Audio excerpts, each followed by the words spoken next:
gusto ko lang malaman kung official DILG account. At pangalawa, hindi siya na-hack.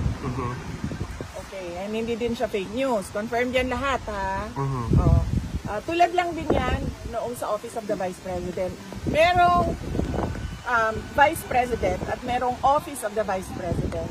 Iba yung institusyon, iba yung tao. Yes. Okay?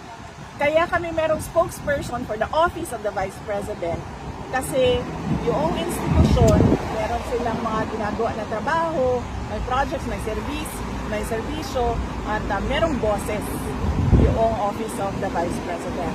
So, kapag nandun ka, makikita mo, very professional yan sila. Pero pagdating naman sa Vice President, ako, yung tao, iba din yung boses ko.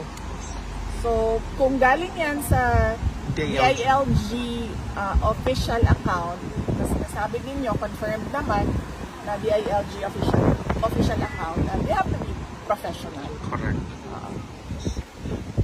Hindi ko sinasabing hindi pwede maging professional ang pero the person can express, has the freedom of expression. An institution does not have the freedom of expression.